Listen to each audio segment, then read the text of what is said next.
Operator, can you please connect me with OTR Halloween Holidays? I don't want to miss this episode of the Bah Ghoulie Show. Roma Wines present Suspense.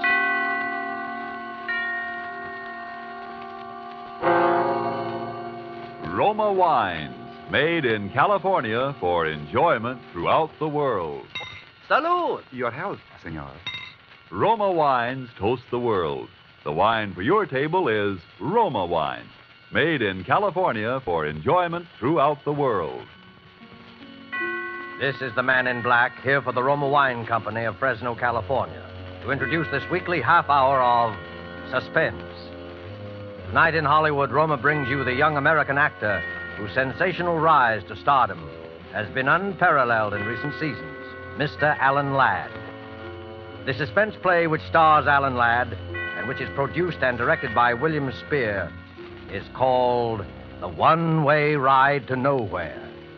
So with this play, and with the performance of Mr. Ladd as an adventurous young man named Tom Dwyer, Roma Wines again hope to keep you in suspense.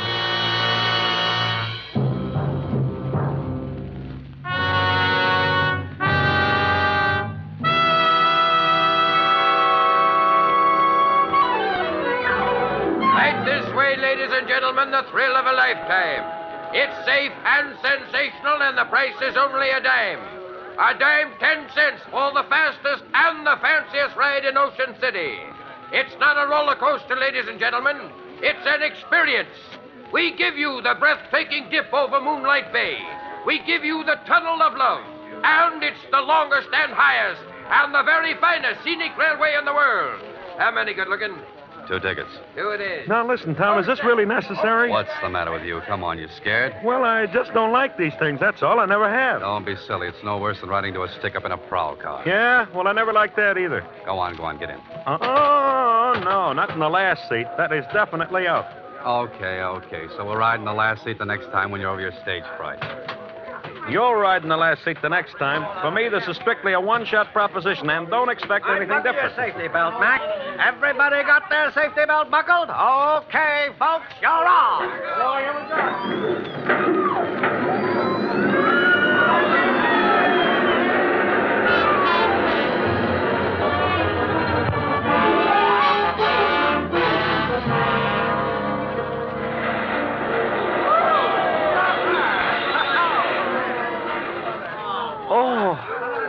Hey, Tom, are we still alive? Well, can't you tell? All right, folks, who's going to ride again? What do you say, Benny? Want to try it again? Are you crazy? Come on. It'll do you good. Don't tell me. This thing is a menace to health and sanity. What did I tell you? Look, there's a guy passed out back there. Come on, Yeah? snap out of it. Hey, come on, get up, mister. Hey, somebody give me a hand with this guy. Here. Come here, I'll help you. All right, you get his legs. I'll take his head. Oh, I don't know why guys ride this thing if they're going to pull a fade out. Uh-oh. This guy didn't pull any fade out. Yeah, well, he ain't exactly the life of the party. You're right there, pal. He's dead. He's what? He's dead. Holy gee. Hey, well, I better call a boss. All right, folks. You'll just have to step outside the gates, please. I'm sorry, there's been a little accident here. Everybody out, please. Go on, everybody out. Hey, what's the matter, Johnny? Guy passed out. Man there says he's dead. Oh, Frank. Every season it's something. Please, folks, outside the gate, please. Yeah, go on. All right, stand back there. Stand back, everybody. What's the matter, Terry? That guy just died on us. Yeah? How come? I don't know. This man here looked him over. How do you know he's dead? You a doctor? No, officer, but it's not too hard to tell. Where is he? Back in the last seat. Come on, keep the mob outside, will you, Terry? Sure. Come on, break it up now, will you? Break it up. This the guy? Yeah. Looks like it must have been heart failure. It doesn't look to me like heart failure. Say, who are you? Dwyer's the name, Tom Dwyer. Yeah? Well, Hey, I never seen this dead guy. He never bought a ticket for me.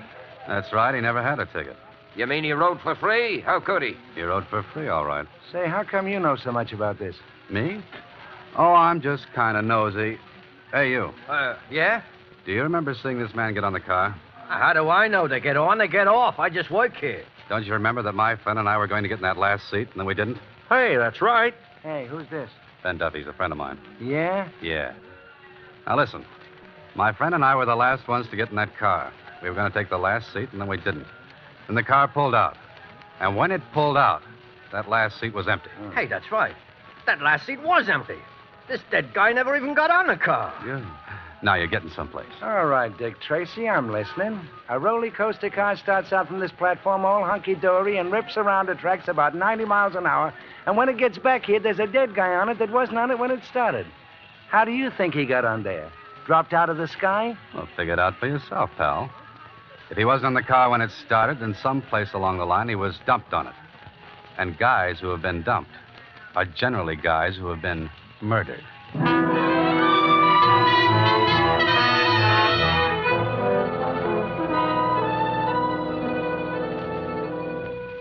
Murder is a rude and terrible customer, always. But seldom indeed has this unwelcome guest intruded more incongruously than on this particular evening when he chose to be the extra passenger on a roller coaster ride. Alan Ladd is our star of suspense in Robert L. Richards' story, The One-Way Ride to Nowhere.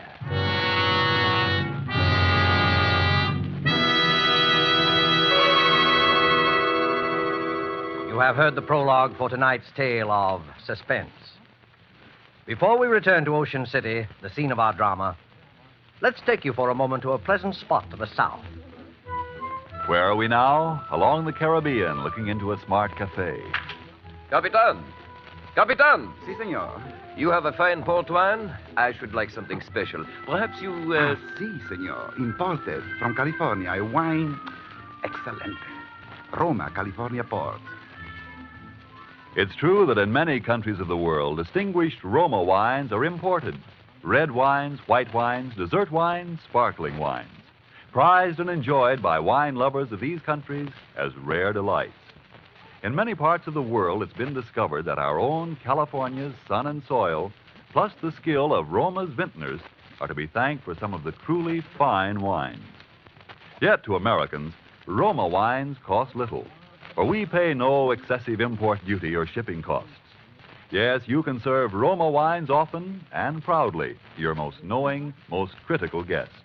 For Roma wine is America's largest selling wine. And at only a few cents a glass, why not let Roma wines add their delight to your family meals and your family's enjoyment? Buy wine tomorrow and specify Roma, R-O-M-A, made in California for enjoyment throughout the world.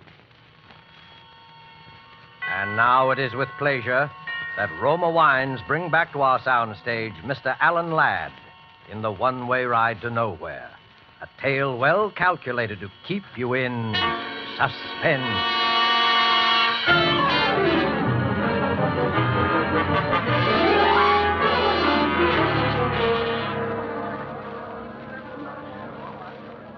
Hey, Tom, where you been? We're all supposed to be waiting in here for the chief of police. Been making a phone call, that's all. Anybody I know? Jefferson Hotel. Do you know him? Huh? Hey, what's this all about? Oh, about $400,000 and a lot of people's lives. Uh-oh. Here comes the chief now. All right, quiet, everybody. Chief Haynes wants to say something to you. A man died under peculiar circumstances on the Ocean City roller coaster tonight. And all of you here were either on the car in which the body was found or in the immediate vicinity, like on the platform.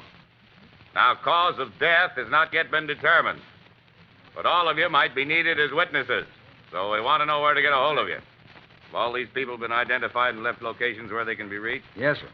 Well, then that's all. You can go now. Chief Haynes, Well, I'd like to ask a couple of questions. are these the two fellows you told me about, Johnson? Yes, sir. You're a pretty inquisitive young fellow, aren't you? Well, that's my business. By the way, Chief Haynes, haven't we met somewhere before? Not that I know of. What did you want to ask about? Well, for one thing, you said just now that the cause of death had not yet been determined. That's right. The man was blue in the face and apoplectic, but there were no marks of violence on the body. The coroner's working on it now. Maybe the coroner should look at the man's neck. At what? At his neck. Listen, you're no doctor, and neither am I. The coroner of this city knows his business.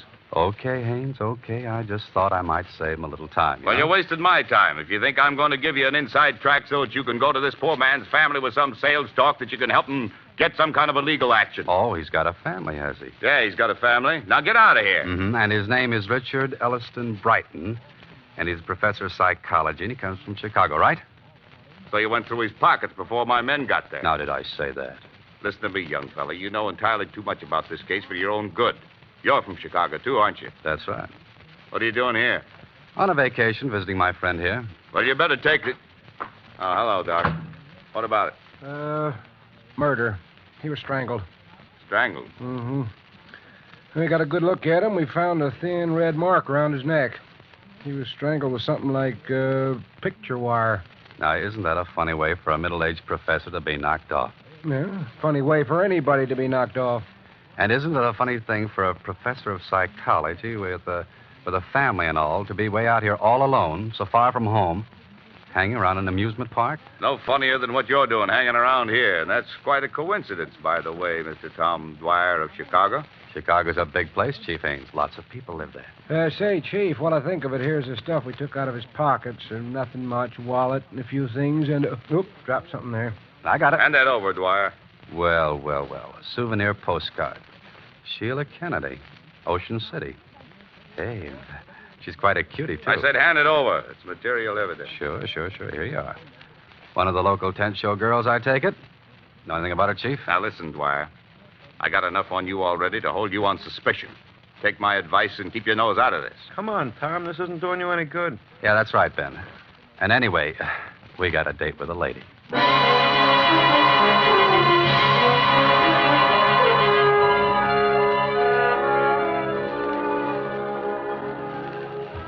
They're lovely, they're luscious, they're delightful, and they're daring. The most gorgeous girls. Hey, Bud, can we go in now? Yeah, what did she say? What's that? I said, can we go in now? Oh, yeah. Okay, fellas, down there, the second door. I told her about you, and she says it's okay. Thanks. Make it snappy. She goes out in a couple of minutes.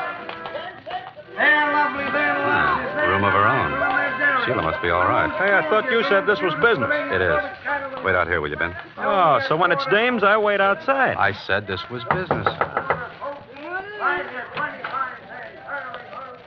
Who is... I don't know you. Well, maybe we've both been missing something. How did you know I came from Chicago? You'd never have got in if you hadn't pulled that. It was a good guess, wasn't it? Well, I don't know you and I don't want to know you, so beat it. Now, look, Sheila. I didn't come here to cause you any trouble. My name's Tom Dwyer, and Are you going to leave or do I call the bouncer? Sheila, a man was murdered in the amusement park tonight. Murdered? Well, hadn't you heard? Everybody has, but I didn't know it was... He was from Chicago, too. And Sheila, he had your picture in his pocket. My picture? That's right. So what? There must be 50,000 old goats from one end of this country to the other with my picture in their pockets. They sell them at the show. How do you know how old he was? I don't. I was only... Professor Brighton didn't come around in the last 2 or 3 days to talk to you about anything, did he, Sheila? No. I don't even know what you're talking about. You got no right to question me. You know what I think, Sheila? I don't know, and I don't care. I think you're in a tough spot, and you'd like to be out of it. Only you don't know quite how. Well, what if I am? Well, maybe I can help you. Nobody can help me. This is murder, Sheila. That's not so good. What's your angle in all this? I wouldn't kid you. I'm a private detective. I make my living in things like this. Aside from that, and as a general rule, I just don't like murder. Listen, mister. What'd you say your name was? Dwyer. Tom to you. All right. I don't know why, but you seem like a nice guy. I am. Wait till you know me better. Might have been nice at that, but keep out of this. It's for your own good. You'll get nothing but grief. Oh, what kind of grief? The worst kind there is. You saw what happened to the professor. Poor guy. Get out of the amusement park. Get out of Ocean City and stay out. Thanks, Sheila. Maybe you're right. I know I'm right. But I'm in kind of deep already. Is there anything particular I should look out for? Come on, Sheila, you're on. Okay. Listen, Tom, just remember, that roller coaster isn't the only one-way ride to nowhere around here. One-way ride to nowhere.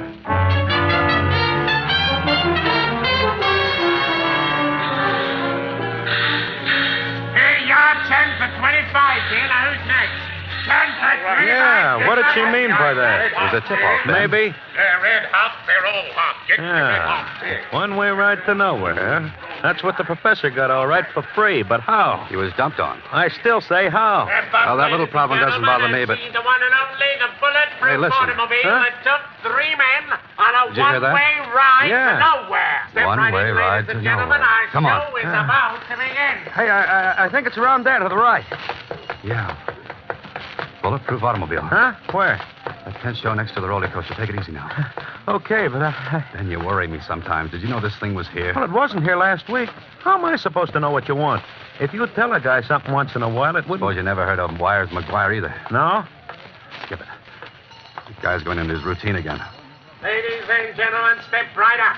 Inside you will see the actual bulletproof automobile in which the famous Jarvis gang sped from the scene of the $400,000 Springfield mail robbery, the most daring holdup in modern times. Now, this is the very limousine in which they were pursued for 50 miles. 3 of them died. The 4th became a raving maniac on that last fatal one-way ride to nowhere. Step right in, ladies and gentlemen. A new show is about Benny. to begin. Benny, now I know I'm right. Is this what you came down here for? Not exactly, but there's been some funny talk lately about this mail robbery job in some funny places. I still don't get it. There were 4 guys in on that. 3 of them dead and the others in the bug house. That kind of closes the books, don't it? I'll give you a little tip, Benny. They never found the money. Huh? And the insurance company's got a standing offer of a 10% reward. 40,000 bucks. Step right over, gents. The original bulletproof automobile. Okay, maybe we'll at that. How much? 2 bits apiece. Yeah. Step right inside, gentlemen. Now the car that you see before you, You is the don't have much business, do you? Hey, what are you, a couple of public accountants? No offense. It just seems too bad. It's a swell exhibit. You're telling me. These hicks down here, they don't appreciate nothing. It must be pretty hard judging what the public will go for. Yeah. I thought this murder automobile would be a sensation, something modern, you know. And my brother found the junkyard in Indiana. Cops must have sold it at auction or something. Look, would you really like to get rid of this heap? Like to? Don't worry, I already have. Yeah? Listen, brother, the minute I found out that I had a turkey, I went out and found me a sucker, but quick. Well, how did you find it? Well, I didn't exactly find him. He come by, you see. He's making some sort of a collection for some cops museum. Capone's bulletproof car, Dillinger's artillery. You know, I got my price, though. Oh. Oh, no, isn't that too bad, Benny? Oh, yeah, sure it is. What's too bad about it? Well, to tell you the truth, we're making sort of a collection ourselves for a big New York exhibitor. And Sure. I thought maybe we could do a little business. Oh, I'm sorry, mister. I just closed the deal tonight. If you'd only come around just a couple hours sooner, you... Well, do you suppose this man you sold the car to would be interested in selling at the right price? I don't know. It'd cost you plenty, though. Confidentially, he paid me $1,000, cash. Well, where could we find this guy? Well, he should be here any minute. He's going to pick up the papers and things. Hey, you want to come out in back and wait from there? I was just going to knock off anyway. Well, thanks. You know, I had a hunch maybe I should have held on. How's a guy supposed to know in this crazy business? Here you are. Well, quite a cozy little place you got here. That's all right. Sit down, make yourself at home. Hey, what's that? Huh? Oh, them roller coasters. The tunnel goes right under the floor here. It's enough to drive you nuts. Yeah, I can imagine. That door over there must open up right where the tunnel comes out, huh? I guess it does at that. I never looked. It's all nailed up. Hey, there used to be another wing on this building in the old days, wasn't there? That was the door to it. It might have been. Yeah, I guess it was. Say, does this Mr. The guy I sold the car to, McGuire. McGuire. Yeah. Oh. Does he have sort of a business manager with him or anybody like that? Well, he's had a couple of guys with him once in a while. I really didn't pay no attention. I suppose he's been hanging around here fairly steady the last few days, huh? Well, in and out, you know. He ought to be here any minute. Oh, here he is now. What's the matter? Yet I don't. Hello, Mr. McGuire. We was just talking about you. Yeah? Who was? Me and these 2 gentlemen, they want to see you about... Was this the guy that came to see you, Sheila? I don't know. Sure I am, Sheila. Come on, tell him. Well, I guess that's him. Okay. You can run along to the hotel, honey. Ed, listen, please Do don't. like I tell you. Harry, you stay here with me. Okay, Ed. I got all your papers and things, Mr. McGuire. Everything's here in this envelope. Thanks. And what you 2 fellas want to see me about? Just a little business proposition. My name's Tom Dwyer, and this is Ben Duffy. Hiya, Mr. Ed McGuire. McGuire. Pleased to meet you. You can beat it now, Ferrera. We'll take care of everything. Okay. Well, so long. So long. Watch the door, Harry. Now, what's your proposition? Well, I understand you bought Ferrara's car. That's right. You interested in used cars? Some used car. How interested? Enough to make an offer. Your friend here in on the deal? No, he just came along for the ride. Well, I got a partner. Well, where do we find him? We don't. He'd have to come here. And we'd have to send somebody after him. Somebody like your friend. Okay. Now, listen, Tom, I don't... What's his name, and how does my friend find him? Name is Johnson. George Johnson. He's at 2854 Drexel Boulevard. Just tell him I sent you. Tom, I don't think I ought to leave. Take it easy, then. And while you're out, I wish you'd do something for me. First. What? Pick up my mail. It won't be out of your way. Your mail? Yeah, that's right. Do that first. I'm expecting a very important special delivery, and I want you to stop by the Jefferson Hotel, where I'm staying. And ask for a bellhop named Ted Martin. He takes care of all my stuff. The Jefferson? That's right. And be sure to see Ted Martin. He's the only one who can help you, so ask the clerk for him. Hurry back, please. Ted Martin, Jefferson. Well, okay. You want me to go, Ed? No, you stay here. Now that he's out of the way, what do you know? Enough? You're a pretty bright boy, aren't you? You gonna talk? Why not? I know, for instance, why he bought that car. I think he knows too much. Let me handle this. Keep talking, bright boy. Well, after that Springfield nail job, nobody ever found the money. $400,000 is a lot of lettuce. And you think it's still somewhere in that car. Did you figure it out all by yourself, or did you get a tip when you were in the federal pen, along with Duke Jarvis? You know any more cute answers, bright boy? Sure. I come from Chicago. I know that around there you got a nickname, and they call you Wires. I told you knew too much. Mm-hmm. On account you got a reputation for being very handy at disposing of troublesome guys with a length of picture wire twisted around the neck. Have you any idea what you've just talked yourself in for, bright boy? I know what I'll talk you in for if you don't play ball. Well, now, what do you think of that? I think we're wasting time. Listen, McGuire. I not only know how you killed Professor Brighton, I know why. Sure you do, bright boy. Sure you do. You think I'm kidding, huh? Professor Brighton was a psychiatrist. They used to call him into the federal pen to examine guys who were wacky. They called him in to examine Duke Jarvis. Duke was the last of the Jarvis gang. The rest were all killed in the holdup. He was wacky, all right. So wacky that he let slip about the money being still hidden in the car. So when the professor heard about the car showing up, he thought he could pick up a piece of change. The poor guy, only you caught up with him first, huh? You got it all figured out, haven't you? Yeah, all but one thing. I don't think you're smart enough to have pulled this all by yourself. I think you do have a partner. I tell you, we're wasting time. Oh, man. no, we're not. Now, listen, bright boy. Who are you working for? What difference does that make? Plenty. Don't you think I want to know who else is in on this? What do you say, bright boy? There's nobody. I'm working alone. Cover him, Harry. Okay. You'd better talk, bright boy. There's nothing to say. Who else knows about this? Nobody. This ain't gonna do your face any good, bright boy. Talk. Go to. Talk.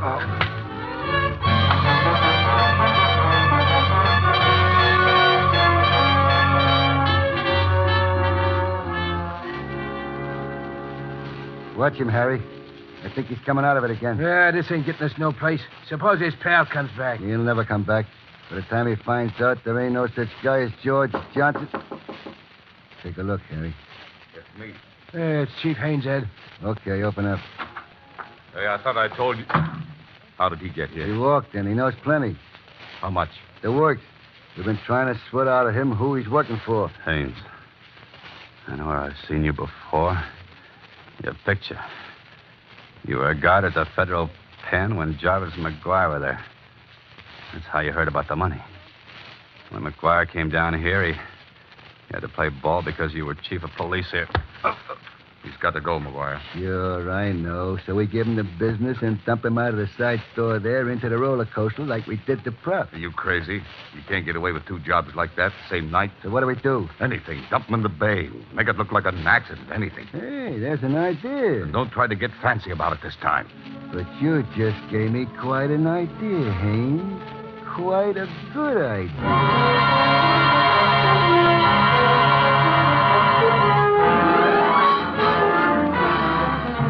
The fastest and the fanciest roller coaster I Keep that hat down over his face and hold him up straight. Yeah, I got him. What seat do we want? What's the difference? Car's almost empty anyway. Get him in. Take the middle one. All right. Buckle your safety belts. Keep that belt loose. Okay, everybody, you're off. Here we go.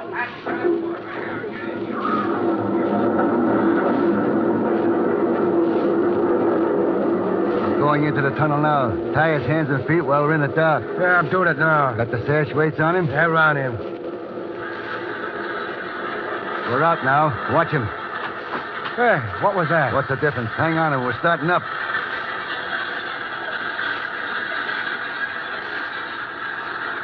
We're coming to the top. You know what to do, Harry? Yeah. When you hit the bottom of the dip over the bay. Okay. I'll yell, and we both heave together. He'll go down into that bay and sink like a... Okay, McGuire, put up your hands, both of you. Put them up.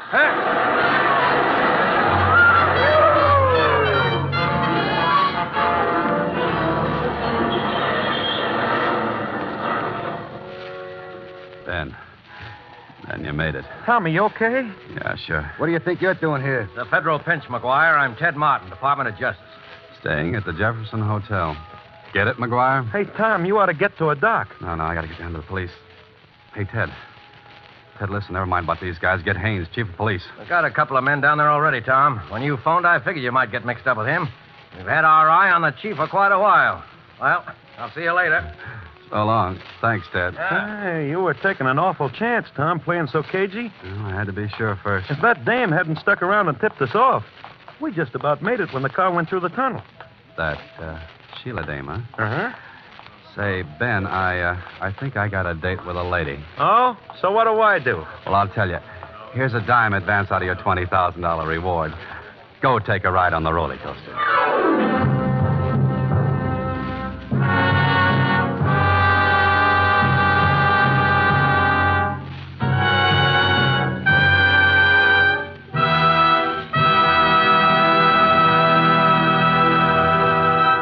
And so closes The One-Way Ride to Nowhere, starring Alan Ladd. Tonight's tale of suspense. In just a moment, we'll hear again from Mr. Ladd. First, though, may I pass along this thought. Spotted about the globe, wherever wine grapes grow, there are a few wineries whose products are made for world enjoyment. Among such wineries, right here in California, are those of Roma. And we who live in America have the pleasure of enjoying Roma wine at exceptionally low cost. For we buy it free of duty and free of excessive shipping costs.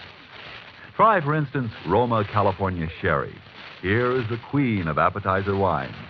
And not only that, a wine so delicious, it is suitable to serve at any time, cool or chilled. But no matter what your preference may be, you will find a Roma wine costing far less than you would expect to pay for such distinguished wine. So, if you have not already tried Roma wines, tomorrow make your first purchase. Select the type of wine you love best. Then you, too, will know why Roma wines have a universal appeal. Why they are America's largest selling wine. But remember, before you buy wine, buy war bonds and stamps. This is Alan Ladd. I can't tell you I enjoyed working on Suspense this evening. And next week, I know you'll want to be listening, as I certainly will, to Lucille Ball and a very exciting story called Dime a Dance. Good night. Thank you, Mr. Ladd. Alan Ladd is currently working in the Paramount picture And Now Tomorrow. Don't forget, then, next Thursday, same time for Lucille Ball in Suspense. Presented by Roma Wine. R-O-M-A. Made in California for enjoyment throughout the world.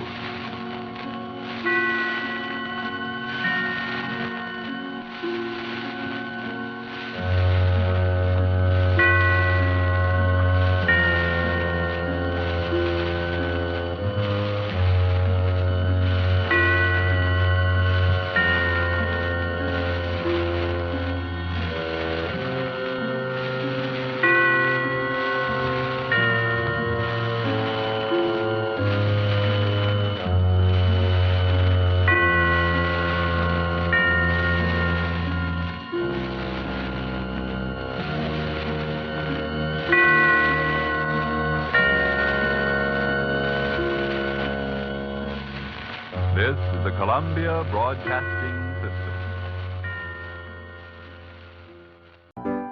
It's intermission time at the Bah Ghoulie Show. Time to refresh yourself and visit our snack bar. Got a yen for some hot popcorn? How's about your favorite soft drinks, which are sparkling cold? And there's all kinds of candy to tempt you. It's radio time, folks. Enjoy the rest of the program.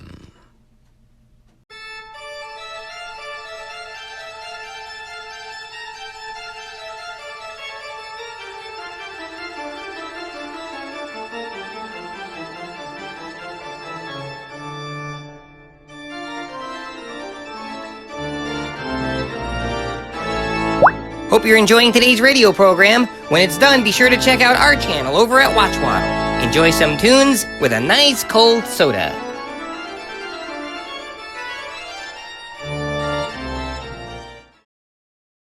Good evening, Ghoulies. Don't forget about the new Midnight Spook Show. Tonight's movie will be an adventure in stop-motion animation. A perfect family-friendly film. Just listen to our audience reaction. Ah! Tonight at 10:45 over on Channel Watchwaddle. Now, back to our radio show.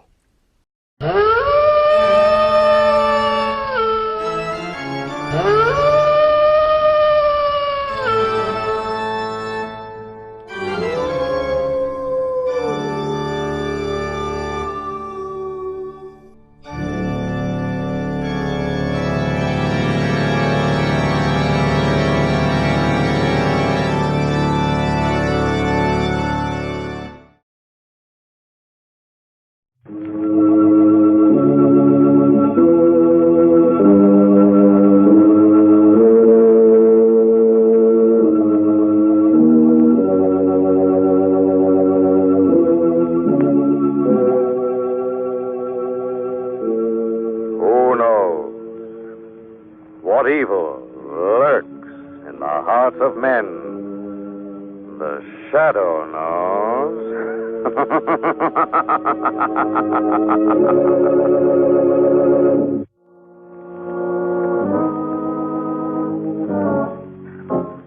The shadow, mysterious character who aids the forces of law and order, is in reality Lamont Cranston, wealthy young man about town. As the shadow, Cranston is gifted with hypnotic power to cloud men's minds so that they cannot see him. Cranston's friend and companion, the lovely Margot Lane, is the only person who knows to whom the voice of the invisible shadow belongs. Today's story, Carnival of Death.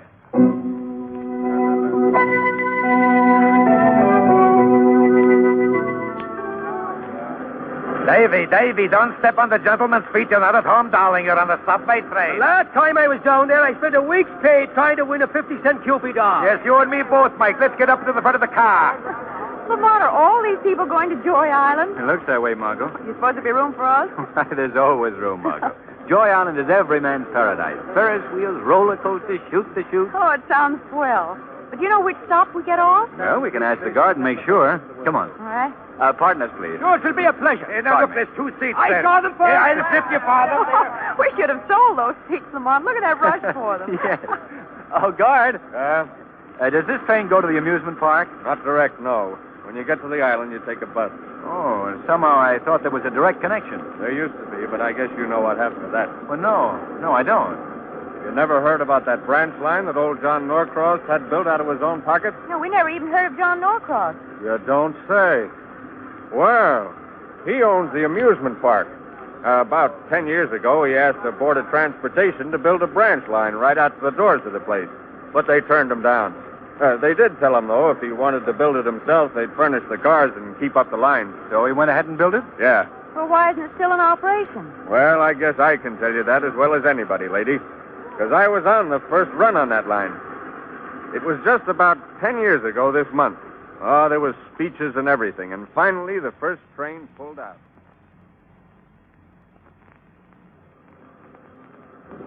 How long a run is it to the park, Mac? About 5 minutes. Gee, this train really makes time. Yes, sir. Boy, feel us rock. Hey, I hope there's no curves on this. Hey, what's happening? Feels like we're off the track.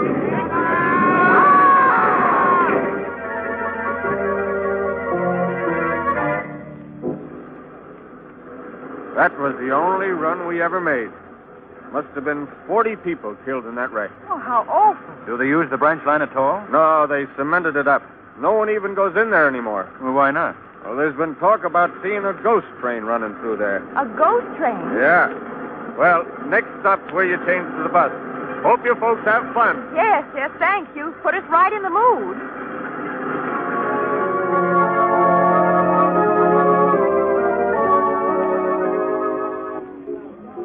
Jump up, They can't fool me, Elvira. The little pea's under this shell right One there. time, the 10th part of $1. See the little girl shaped like jelly on your grandmother's table. Get away, son. Don't bother me now.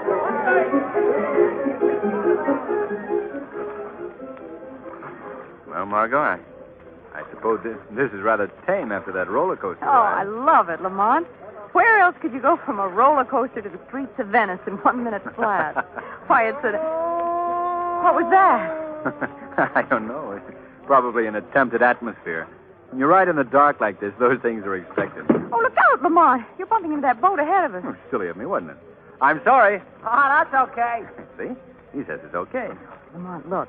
That boy and girl in the boat. They're naked. Margot. Well, they are. Listen, you female peeping Tom. If you don't behave, I'll tip you right out of this boat. No, you won't. I will, too. All right, folks, step right up and try your skills. 20 shots for a quarter. Knock down the clay pipes and win a Cupid doll.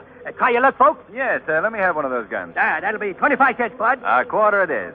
Now, how do I win a prize? How does he win a prize, a man asks? Why, it's easy, Bud. Hit the clay pipes 5 times in a row and you get a Cupid doll. I see. Well, here goes. Whee! Ooh! Oh, Lamont! Hey, Lamont, that's wonderful. How many dolls is that so far? That's 2, Bud. Take it easy, will you, Bud? I've got 10 shots left, haven't I? Yeah, but do me a favor. Get careless. Hey! Woo! Well, I'm all out of bullets. Well, I'm all out of dolls. Where to now, Margot? Oh, I don't know. Let's see. Oh, look, Lamont, over there. The Wax Museum, Tableaus of Horror. That's for me. Say, I'd suggest that you pass that place by, lady. Why? Well, it's pretty gory stuff. Scenes of murders and famous crimes, and besides, that old guy sitting in the front of the place is enough to keep you out. Who is he? That's the watchman, old Pop Wright. He should be one of the wax exhibits himself. Oh, what's wrong with him? Well, he's a... Oh, forget I said anything. If you want to go in there, suit yourself. Well, we'll All right, save it folks, for later on. Come on, Margot. Come on, what am I going to do with all these dolls? You can start a collection. Who knows, you might... Excuse me, sir. Wouldn't you like to take the lady inside and show her the beautiful lifelike statues? It's a very intriguing exhibit. No, I'm sorry. we Oh, don't... Lamont, come on, let's go in. You're passing up the best show on the island. You're very foolish not to go in. Oh, Lamont, why didn't you take me in there? Well, a lot of other things to see, Margot. I know, but I would have enjoyed the museum. It sounds very impressive. I think the little lady is right. She'd be very impressed. You're the most persistent barker I've ever seen. Oh, I'm not a barker. I'm just the watchman. Now, you come with me, and I myself will personally conduct you through the rooms, huh? And the mayor. It is the finest 2 show tickets, on the please. grounds. What? Oh, 2 tickets? Yes, sir. Right away. 40 cents, please. Here you are. Chills, thrills, Now, if you'll just follow me. Right through this door. Now, here we are. Now, we'll start at this end of the room first. These wax tableaux represent famous death scenes in history.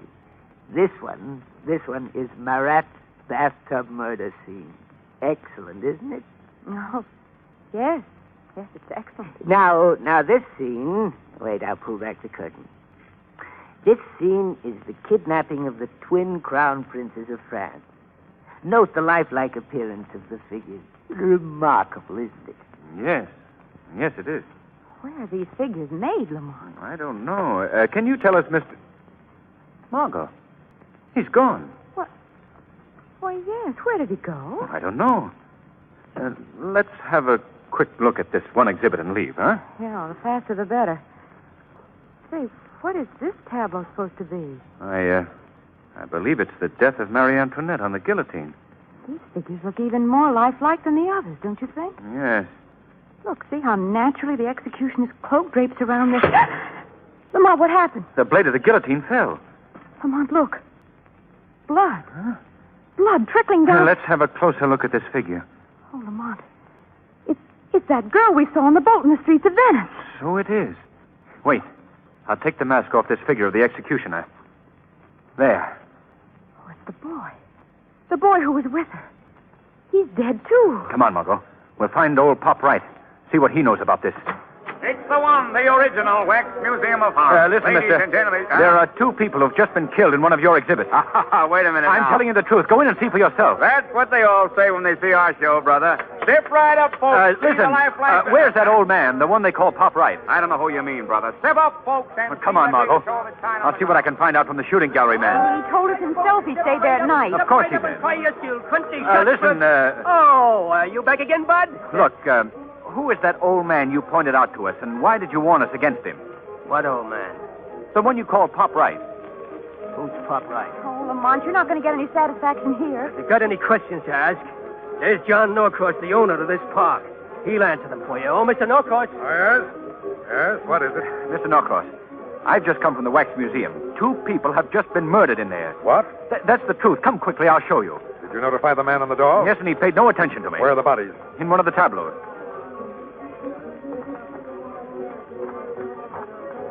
Right, see the wonders of the wax. Hey. Right through here. Come along, Margot. All right. Now, which tableau was it? This one over here. The death of Marie Antoinette. The dead people were substituted for the wax figures. There, you see. Why, they're gone. Lamont, what happened? Say, now, what is this? Believe me, Mr. Norcross, we saw the dead bodies of a young man and woman in this tableau just a minute ago. Well, where are they now? I don't know. I'm afraid you 2 have been wasting my time. I have other things to attend to. You'll excuse me. Oh, wait, I tell you, Mr. Norcross, that we saw those 2... No, we wouldn't even listen to it. We didn't see those bodies, huh? Well, Mr. Norcross, you're going to hear more of this. And you're going to explain your indifference to our discovery when you receive a visit from the Shadow.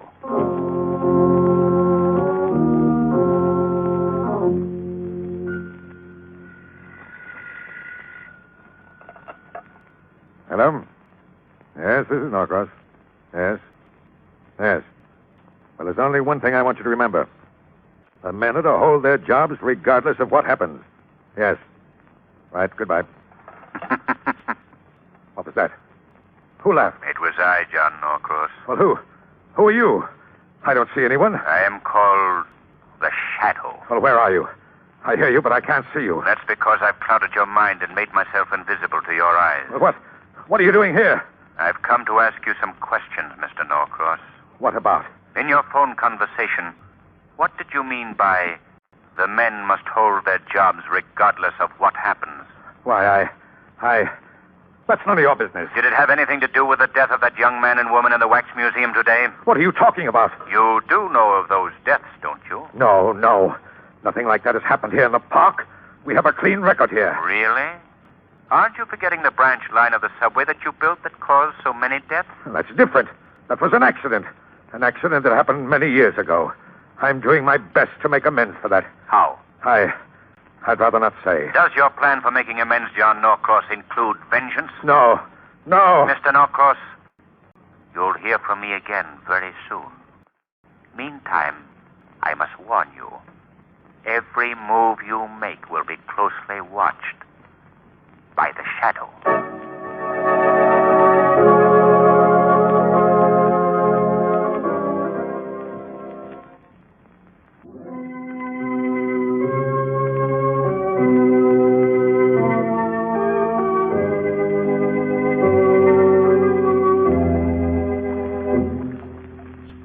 Well, I'm mighty glad Commissioner Weston sent you along with us, Detective. Well, now, think nothing of it. Now, this here is the place where you last saw them young folks alive. Is that right? Yes, Miss Evans. I see. Their boat was floating in front of this replica of the Venetian palace. Let's tie up here. All right. And this is just about where we heard the moan, too. What moan? Well, we heard a strange crying noise just before we bumped into the young couple's boat. You mean there's ghosts mixed up in this, too? I hardly think so. Boy, am I the one for getting screwy assignments. Moan. Kids disappear. They turn up as corpses in a wax museum. They disappear again. Well, that's part of a detective's life, isn't it? That's the seamy side, miss. Me, I like details like special duty at the ballpark, particular if there's a doubleheader on. We've got a little double-header of our own right here. Now, let's see if there's an opening in any of these phony palaces. Help me feel along these walls, will you, Evans? Sure. Wait till I go home tonight and the missus says, "What have you been doing all day, Evans?" And I say, "Honey, I was riding through the Venetian tunnels of love." Boy, for this I joined the force. Yes. Hello, what's this? Find something, Lamont? I believe these window shutters open. Yes. There seems to be a passageway here. Say, maybe you found something. Come on. Let me help you out of the boat, Margot. All right. Are you going to explore the passageway? Yes. Have you your flashlight, Evans? Yes, sir. You take this one, Margot. Oh, I see. All right. Let's go now. Ooh, it's awfully dark in here. I wonder where this leads to. There's a turn just ahead. We'll soon find out. We'll probably come to the end of it and find a guy who'll collect a quarter for us leaving the boat. Look. Look ahead there. What? Why, it's a large tunnel. Yes. If I'm not mistaken, we've stumbled on the old deserted subway spur. Yes, look. They're tracks, subway tracks. Let's see. Say, this is the old subway tunnel at that. Oh, it's so damp in here. Water dripping from the walls. And it's a scary place, Lamont. And that's only because it's been closed up so long. Do you suppose we'll see that ghost train the guard told us about? Now, look, lady, please. I'm a superstitious man. In a place like this, I would rather you didn't mention ghosts. Let's go about finding where this thing leads. You go in that direction, Evans. We'll search down this way. Okay. But if you find anything, yell. And loud. Right. Come along, Margot. Lamont, do you suppose a young couple found this passageway and were killed here? I don't imagine they came in here voluntarily. But they could have been brought in here. By whom? I don't know yet. Where are you going? Oh. Where are you going? Lamont, did you hear that? Was that Evans? I don't think so. I'll find out. Evans! Evans! Fools you are to come down here where only dead men live. Where is that voice coming from, Lamont? I can't figure it out. Evans! Yes? Are you all right? Yeah, sure. I haven't seen it. Evans! What's happened? Come on, Margot. Evans! Evans! Oh, he doesn't answer. Lamont, what's that? Why, it sounds like... Margot, get against this wall, quickly. The subway train.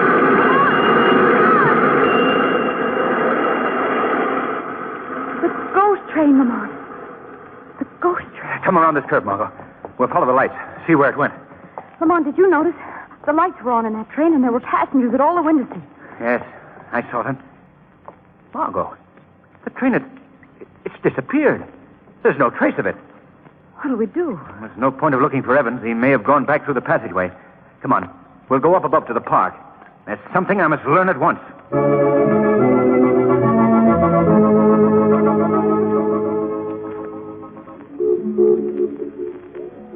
Now, look here, Bud. It's bad business for me to answer questions around this place. But you can tell me this much. You do know the old man who was the watchman at the Wax Museum, don't you? Yeah, I know, Pop, right? What connection has he with John Norcross? Hey, please, Bud. This joint has ears everywhere. If you want to ask questions, pick up one of the guns and start firing at the targets. I'll tell you what I know. But you keep the gun going. And keep laughing like it's jokes, I'm telling you, see? Yeah, sure. Let me have the gun. Here you are. Well, now, let's see what kind of a marksman you are, Bud. Okay. Norcross don't like talkers, so I gotta do it this way. You asked about the connection between him and old Pop Wright. Well, Norcross has given out life jobs to certain surviving members of the families who were killed in the subway wreck 10 years ago. Laugh it up, will you? Oh, yes. Try it again, Bud. That way, Norcross got out of making big cash settlements on any personal claims, see? Well, nice work, mister. Now let's see you pick off them 6 flying geese in one volley. Laugh, will you? Sure. I'll try those flying geese. There's been a lot of funny things happening around here lately. Things I don't like, see? I've been trying to get out of this job, but Norcross says I gotta stick it out. Take a crack at them clay pipes, Bud. Okay. Look, I'd better wait till you can get away from here. You can finish telling me your story then. Well, I guess I've about cleaned you out of Dove. I said you've lost a bit of Chinaware, my friend. Lamont, what's happened to him? Well, I don't know. Here, let me see. Why did he fall to the ground? This man is dead, Margot. A bullet hole in his back. That means the shot came from the direction of the Wax Museum.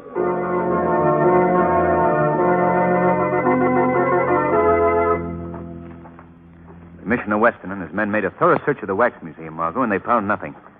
That's why I decided to come back here to the tunnel. This is where the murderer will be found. I know it. Did they find any trace of Detective Evans? No. He must still be down here someplace. Listen. You hear that, Margot? Yes. Let's follow the sound of that laugh. This isn't my idea of good fun, Lamont. That laugh is coming from this end of the tunnel. The section that was explored by Detective Evans. Who do you suppose that is? We'll soon find out. Oh, look. Over there by the wall. Evans' hat. Oh, Lamont, something's happened to him. Yes, obviously. I'll get the hat. Margot! What is it? I stepped into some kind of quicksand. I'm sinking into Oh, it. Lamont, wait a minute. I'll help you. No, keep away, Margot. Throw that plank over to me. Oh, here, Lamont, catch hold of the other end and... Ow! Margot! Margot, what's wrong?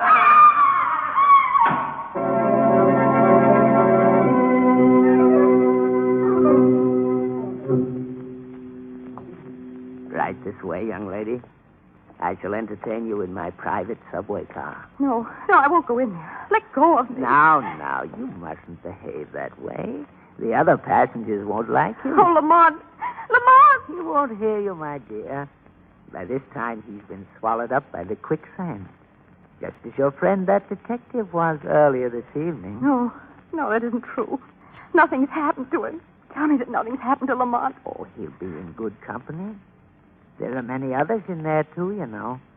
Now, step into the car. No, I won't. No, take your hands off of me. Oh, you don't enjoy Pop Wright's hospitality, do you? Now, then I shall have to force you in. No. Stop it. There we are. Now, you must meet your fellow passengers. Oh, how horrible. Oh, they're dead. Oh, some of them are, yes. The rest are merely wax figures from the museum. There's the missing boy and girl. They're dead, too. They're my newest passengers. They seem to like it here, too, sitting side by side. Oh, it's terrible. I must make room for you, my dear. I think that I shall give you seat 6. Yes. That old woman that's sitting there now, I'm a little tired of her. I'm afraid she must join your friend in the quicksand. Oh, no, you're mad. You're mad. Oh, I wish you wouldn't say those things in front of my friends. You see, Louis, this wax figure here, he doesn't like it at all. Do you, Louis? Dear me, your tie is crooked again, Louis. I have to fix it. I'm getting out of here. Oh, no, please. No, let's go. No, you're staying here for a long time. A very long time. What are you going to do? What are you going to do to me? That knife. Put down that knife. No, it'll all be over in a short time. Just stand No. there. No. Just stand No, there. keep away. No, soon you will. Put down that knife, Pop Wright. Oh, the shadow. What was that? Don't touch that girl. Oh, one of the spirits. One of the spirits has returned to speak to me. Yes, that's true. I am one of the spirits. The spirit of the man you just killed in the shooting gallery. Oh, it's you, Fred. I'm sorry I had to do that to you, but you'd learned too much about me and this rendezvous. Why have you killed these people? Why have you brought them to this deserted tunnel? I belong down here. You know that, Fred.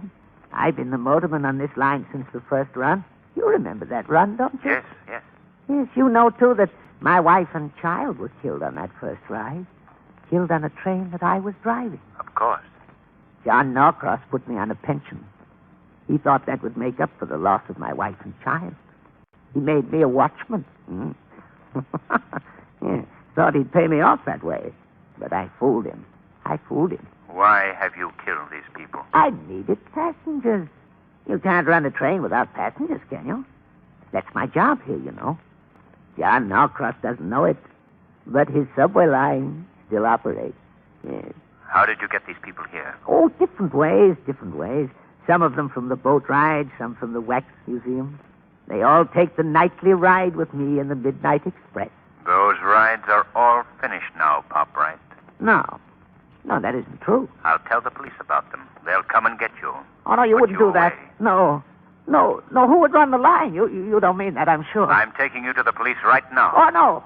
Oh, no. He's running out of the car. Come back. No. Come back here. Come and get me. Look, he's opening a door in the wall. That's where the quicksand is.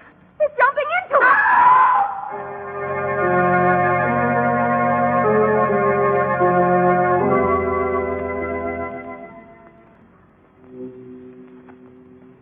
Oh, Lamont, thank heavens you escaped from that quicksand. But how in the world did you do it? That plank you threw me did the job, Margot. Well, believe me, that plank goes in my political platform. What about Mr. Norcross? Oh, he was cleared of all charges in the case, Margot. Pop Wright was working alone. You know, he must have been insane since the day of the train wreck. Yes. I suppose he was harmless at first. Then, as he brooded over his loss, he turned to murder. Well, we certainly ran into something. I should say. You know, there's just one more thing I'd like to know. What's that, Margot? Why do they call that place an amusement park? The weed of crime bears bitter fruit. Crime does not pay. The shadow knows.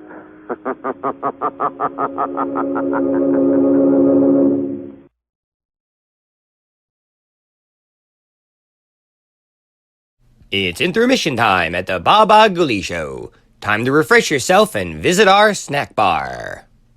Let's go out to the lobby. Let's go out to the lobby. Let's go out to the lobby and have ourselves a treat.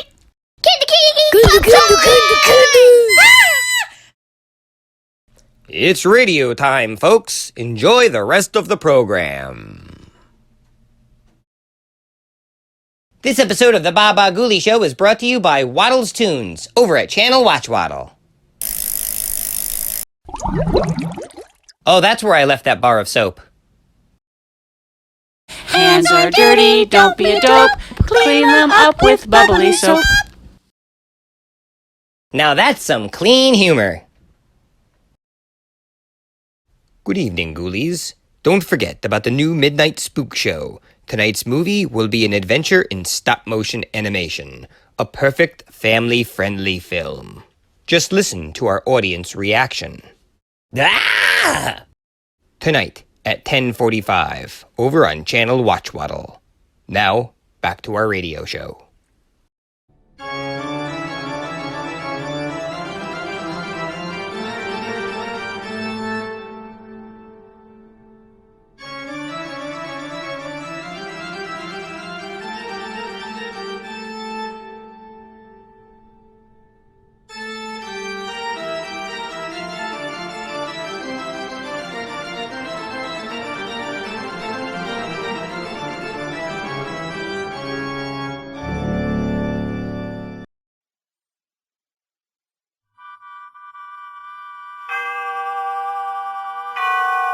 Autolite and its 96,000 dealers bring you Mr. Joseph Cotton in tonight's presentation of Suspense. Tonight, Autolite presents Carnival, the story about a man whose only emotion became hate, starring Mr. Joseph Cotton.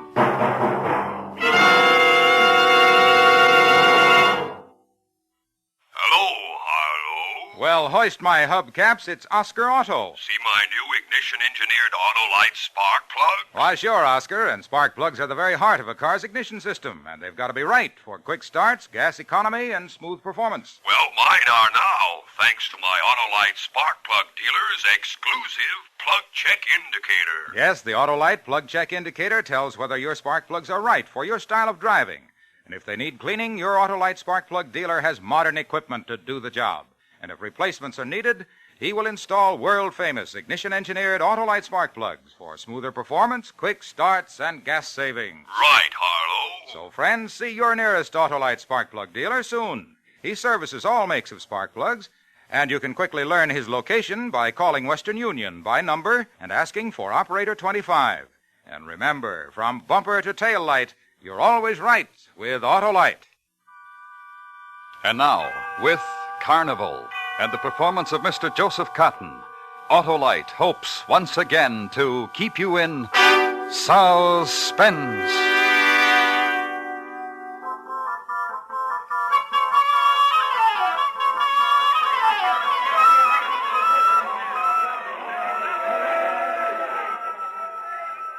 Feet 9 inches tall. I weigh 343 pounds. Married and no children. I joined the sideshow at the age of 22. And if you would like a photograph of me, I have them right here for sale. All right, over here to the next stand, ladies and gentlemen, to the star attraction of the sideshow. That's right, right over here. Gather round real close. That's it, right up front. Yeah, sure, little boy. You get right up close here. See something you never saw before. Ladies and gentlemen, Rene the Robot, Rene the Magnificent. Handsome, isn't he? Beautiful man. Look at him. How elegantly he stands. The elegant clothes, the gloved hand. Just so. The mouth smiling. The noble head poised for all to admire. Rene the Robot. Rene the man without emotion. Lift your hand, Rene. Like on pulleys and wheels, ladies and gentlemen, like a mechanical doll. You and I lift our arms this way, ladies and gentlemen. But Rene, lift your other arm, Rene. Bow. Makes you forget his flesh and blood, doesn't he? Walk, Rene. Like a mechanical doll, ladies and gentlemen. And now, with your permission, we'll have Rene do a little dance for us. Put your drum on, Rene. Look at him, ladies and gentlemen. The way he responds to me, to O'Mara. As if I were pressing a button. No question, no argument, no emotion. He hears my voice and responds. Are you ready, Rene? Dance.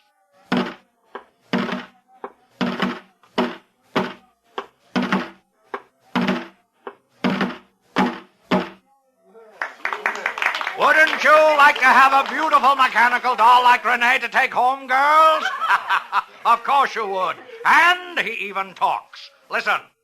Tell us about yourself, Rene. I am Rene Orlando. I was born in Louisiana, a small town near the Gulf. My father was a fisherman. I do not remember my mother. I was 15 years old when we moved to Baton Rouge. There I discovered my talent. My talent is to control all emotion. My talent is to live as a machine, as well-ordered and without emotion as a machine.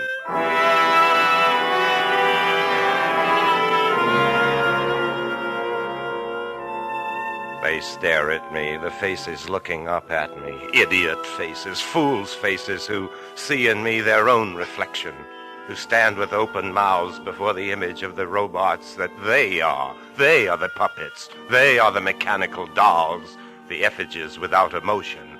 And I, the torrents within me, the ecstasies, the floods, the pure singing passions that wash over me. And Gabrielle, my wife, Gabrielle, she knows the man who makes a farce of himself before an audience is no robot, knows when the day's mockery of carnival is ended. It is a man who comes to her, a man who loves, hates.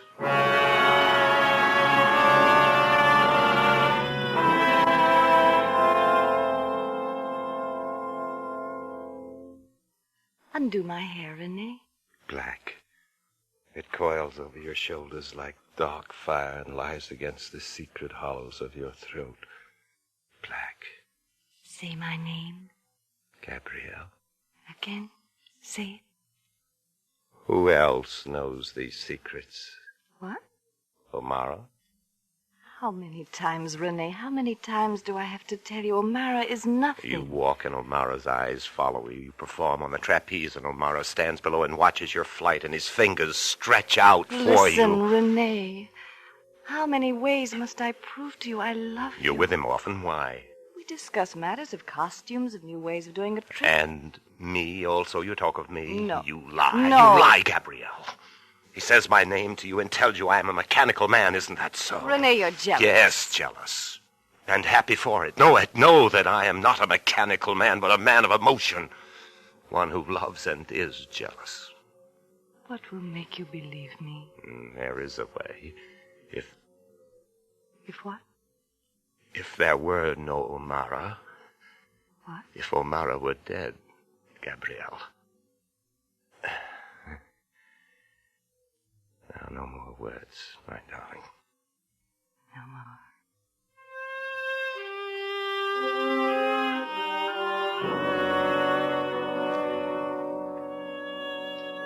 And that is why they call me Rene the Robot. And if you'd like a token of your visit with me, I have some photographs. They are for sale. They are autographed. Don't be bashful, ladies and gentlemen. Come on, buy. Or maybe you still don't believe. Don't believe that Rene is a mechanical man. Oh, little boy, come here. Here, I'll lift you up on the stand. Here we are. Now, slap him, little boy. Slap the mechanical man's face. Slap him. And Rene doesn't move a muscle, nor does he even blink. Buy his pictures, ladies and gentlemen. Buy from Rene the Robot.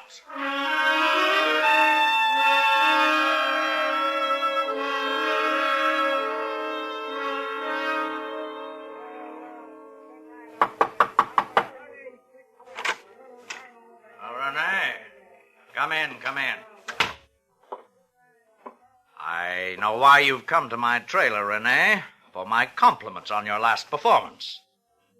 You were brilliant. O'Mara, you must listen to me. Oh, not for compliments, then for what? It's for what happened in there in the tent, in the sideshow. Oh, then you resent the little boy who slapped you. I thought it was quite a nice touch, Rene. You go too far, O'Mara. Tonight was the last indignity. You're quitting? It must stop. Then you've come to say goodbye. Yes. How many times have you said goodbye? 20 times? 150 times? This time 1,000 times? How many times in 15 years, Rene? You can't leave. I won't permit it. All right, I gave you that much, O'Mara. 15 years, that long of dancing with toy drums. It's done now, over, finished. For a mechanical man? Oh, but I always forget. You're not a mechanical man. You're a person of passion, you always tell me. Yeah. You've got feelings. Yes, this is true. I always forget. 15 years a man can forget in that length of time. What was that girl's name? No. You know the one I mean. I told you, O'Mara. I warned you. What was her name? Her name was Celia. Yes?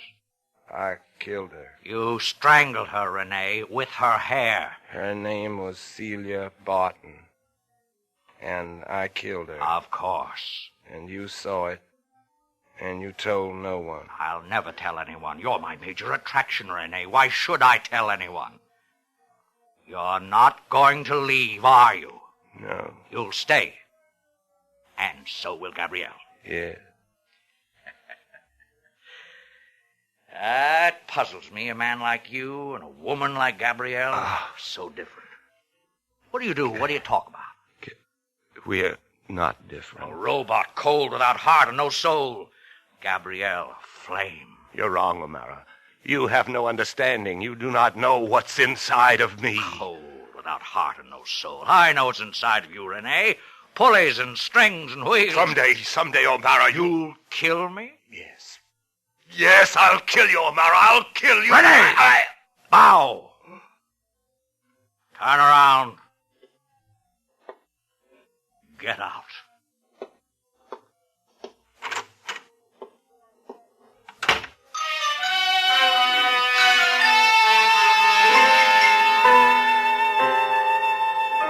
There is a reason why I did that for O'Mara, bowed for him, left him 15 years and listened to his voice that long, perform for him. Habit becomes strong, as all of it had become habit.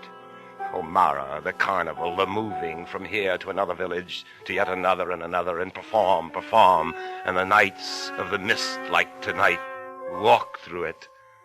A wet desert, pale reflections of light, the pockets of wind that swirled up the confetti and drifted away. Empty rides, the carnival that had run down. And shadows on peeling paint and shadows on shadows. And Gabrielle in our trailer, waiting for me. Renee. I saw what he did to you today. That child slapping you. It amuses him. Everything I do amuses him. The boy slapped you here? Yes. There. The shame is gone. No. Now only your lips are gone. The shame is still there. Why do you permit it, Renee? No more. Yes, no more. We'll go away from this place, from O'Mara. He'd find us. Far from here, Renee, to a place where I said it, he'd find us. Well, let him. What difference does it make? You don't understand. Understand what? Understand how he makes a fool of you 10 times a day? Understand how he... Gabrielle, my darling. What? What is it? O'Mara, he... Yes? Kill him. Kill him for me, Gabrielle. You kill him. What? Kill him. Don't you see it's the only way? Kill him? Gabrielle, listen to me. Believe me. It's the only way we can be happy. O'Mara has to die. He must die, Gabrielle. And then we can be together. Always, always together. But kill him? You must do this for me. Just now I tried, and I cannot. You hate him, and you want us to be together, and you can't kill him? Why? Because 15 years on the platform performing for him, moving according to his demand, and now just talking to him. He speaks my name, and I perform. I could not get close enough to kill him. I can only perform. Then you are the mechanical man. No. Everything O'Mara says about you, it's true. He loves you. Dance with him. Drink with him. Poison him. Kill him. Renee, the robot. Does a robot hate? Does a robot know jealousy? Does he love? Am I a robot, Gabrielle? Oh, I love you. Yeah. Love you. Kill him. Yes. Yes.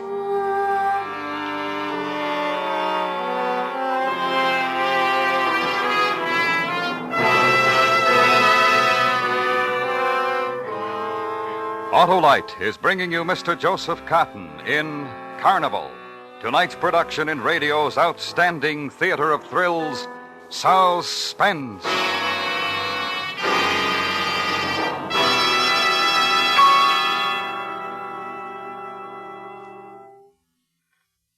Harlow, Autolite spark plugs aren't just made, are they? No, sir, Oscar. Autolite spark plugs are ignition engineered. And that means they're designed by the same skilled Autolite engineers who design the coil, distributor, and all the other important parts of complete ignition systems used as original equipment on many leading makes of our finest cars, trucks, and tractors. And we love 'em. Autolite makes a complete line of spark plugs, including the famous Autolite resistor spark plug that gives double life, greater gas savings, and quicker starts. Autolite also makes a special transport spark plug for heavy-duty use in tractors and trucks, and a complete line of spark plugs for marine and all other types of internal combustion engines. And you get them at your nearest Autolite spark plug dealer. So, friends, see your nearest Autolite spark plug dealer soon. Have him compare your spark plugs with the exclusive Autolite plug check indicator, so you can be sure your spark plugs are right for your style of driving. And remember, from bumper to tail light, you're always right with Autolite. And now, Autolite brings back to our Hollywood soundstage Mr. Joseph Cotton in Elliot Lewis's production of Carnival, a dramatic report well calculated to keep you in suspense.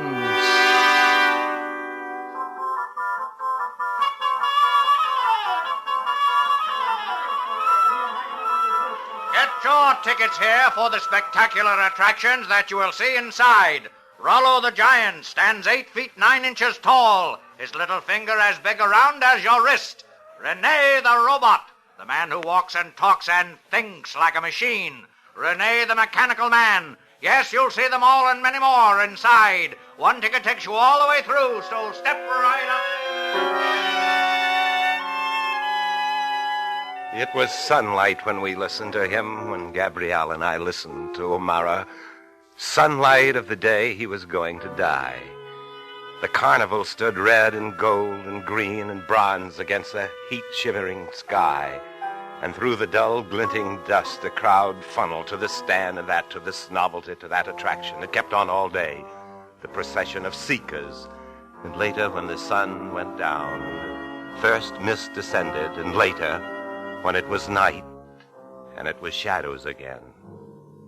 And then it became a certain time, a time of importance, the hour interval before my last performance, the hour when O'Mara would die, and Gabrielle would kill him.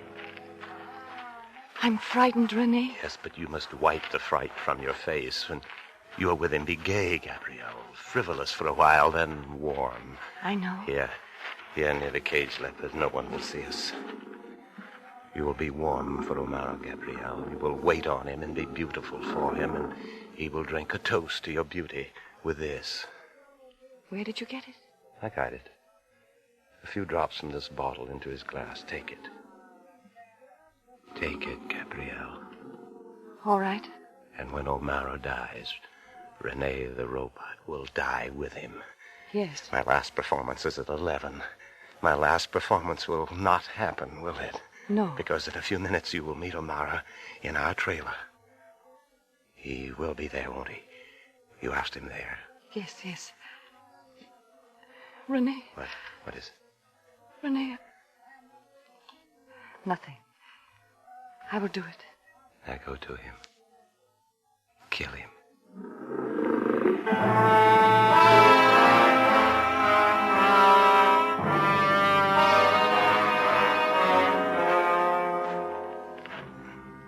You caged leopard, wait with me. You behind your bars, I behind mine. Wait.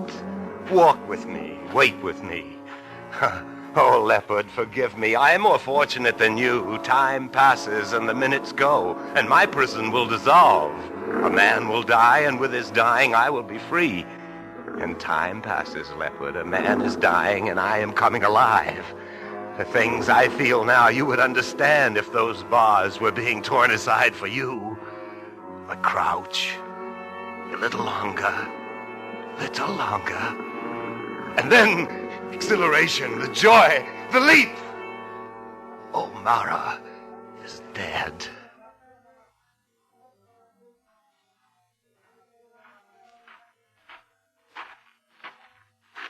Renee.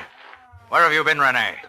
Oh, O'Mara. I've been looking for you. There are people in there in the tent. They are waiting for you. O'Mara! For Renee the robot. Come on.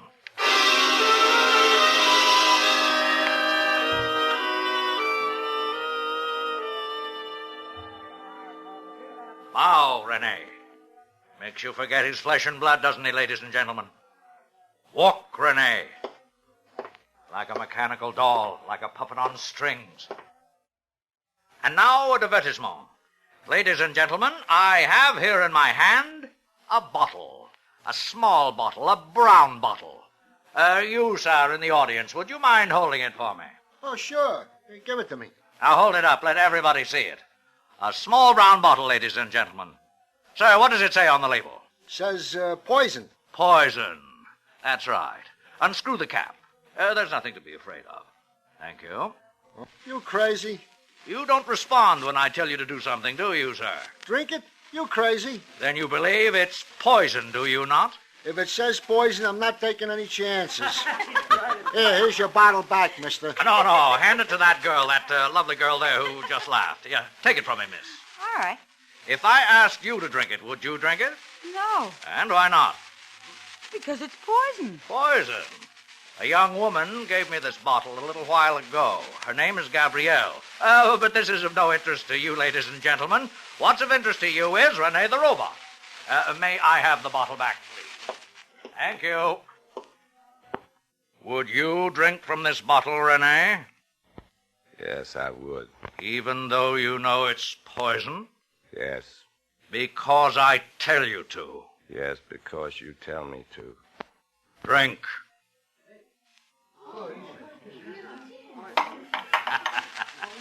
You see, ladies and gentlemen, he drank it, drained it. But don't worry, it wasn't poison. Once the bottle held poison, but that's another story. It was only colored water that Renee drank. And now, with your permission, we will have Renee do a little dance for us. Put on your drum, Renee.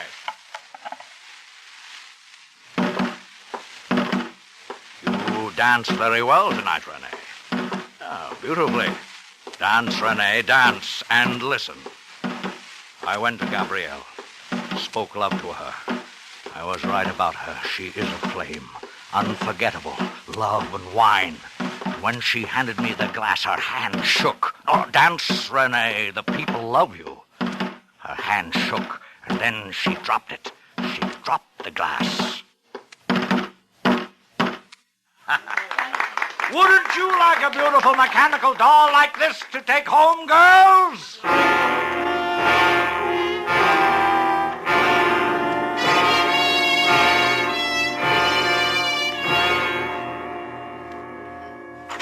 Gabrielle, he's alive. Hold me. Just hold me. What happened? Why is he alive? Love me, Renee. Tell me it's all right. O'Mara's alive. Why? I tried to do what you told me. I permitted him to hold me in his arms. I permitted him to kiss me. I laughed. I was gay. Then, from the bottle, Renee, the poison, I poured him a drink. And your hand shook and you dropped it. Yes, how could you know? How could I know? Your hand shook and you dropped it. Why? You kissed him. It was so pleasant that you... No, I love you, Renee. Even now that I know everything about you, I love you. What do you know? Why you wanted Amara dead? What did he tell you? About a girl named Celia. A girl you killed. How you killed her. She was beautiful. Like me? Like you. So many things I understand now, Renee. Why you are what you are. Why you do What am I? To me, my love. To the world, what Amara has made of you, a robot. You could have ended it for me, Gabrielle. I cannot. Ever, Renee, I cannot kill. More and more and more what O'Mara does to me. A word from O'Mara, a movement of O'Mara's mouth, a gesture from him, and I respond. Renee. You told him everything, gave him the bottle of poison, confessed you could not kill him. Why? Wait. Oh, with you, I was alive a little bit. I could be jealous. Now I'm lost. No. Wait. My hair, Renee. Touch it. See. You're not lost. You're here with me. With Gabrielle. With Gabrielle. You should have killed him. I couldn't. Because you love him. You and O'Mara, the puppet of both of you, a mechanical No, doll. A listen. mechanical doll to play with like a toy. That other one, too. Celia, too, like her. You. I'm Gabrielle. I love you. Like her. Renee. No, don't. Like her. Like her.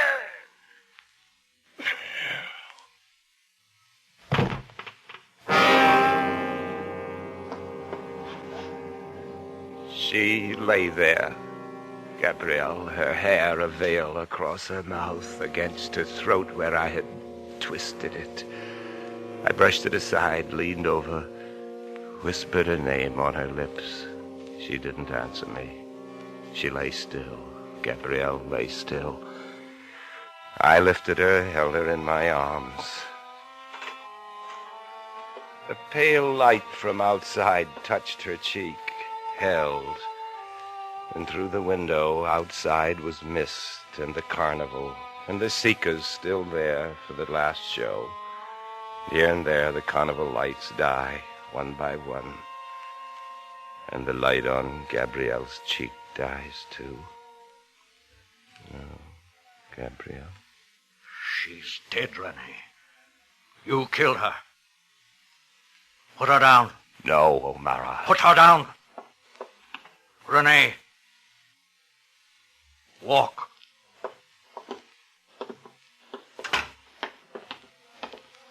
Turn left, Renee. To the tent. They're waiting for you. You strangled tonight, Renee. Again. Strangled. Renee. Walk. Renee. Renee. Renee.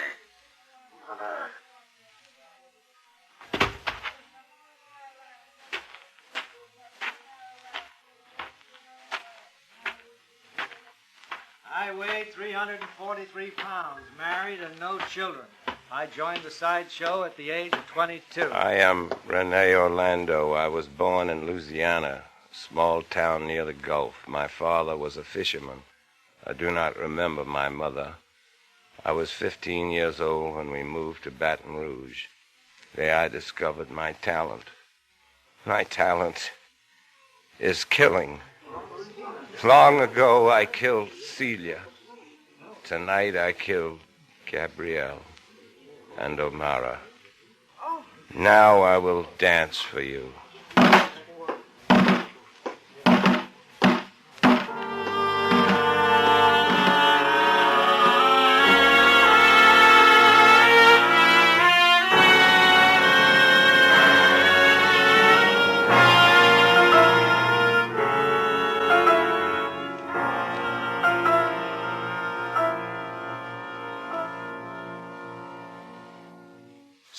Suspense. Presented by Autolite. Tonight's star, Mr. Joseph Cotton. This is Harlow Wilcox speaking for Autolite, world's largest independent manufacturer of automotive electrical equipment. Autolite is proud to serve the greatest names in the industry. That's why during the early months of 1952, the Autolite family will join together in saluting the leading car manufacturers who install Autolite products as original equipment. Our Autolite family is made up of the nearly 30,000 men and women in 28 great Autolite plants from coast to coast and in still other Autolite plants in many foreign countries. Our family also includes more than 18,000 people who have invested a portion of their savings in Autolite, as well as 96,000 Autolite distributors and dealers throughout the world. Our Autolite family will salute Willis Overland on the next Autolite Suspense television program. If you live in a television area, check the day and time of Suspense on television so that you will be sure to see this program. And remember, be with us next week for another thrilling Autolite Suspense program on radio. Next week, our star will be Mr. J. Carroll Nash, as a man who searched for and found buried treasure and a curse, a tale we call The Treasure Chest of Don Jose. In weeks to come, we shall also present Mr. James Mason, Miss Barbara Stanwyck, and Mr. Richard Widmark, all on Suspense. Suspense is produced and directed by Elliot Lewis, with music composed by Lucian Morowek and conducted by Lud Gluskin. Carnival was written for Suspense by Morton Fine and David Friedkin. In tonight's story, Mary Jane Croft was heard as Gabrielle, and Joseph Kearns as O'Mara. Featured in the cast were Dick Ryan, Charles Calvert, and Sylvia Sims. Joseph Cotton is currently starring in the MGM production Man with a Cloak. And remember, next week on Suspense, Mr. J. Carroll Nash in The Treasure Chest of Don Jose. This is the CBS Radio Network.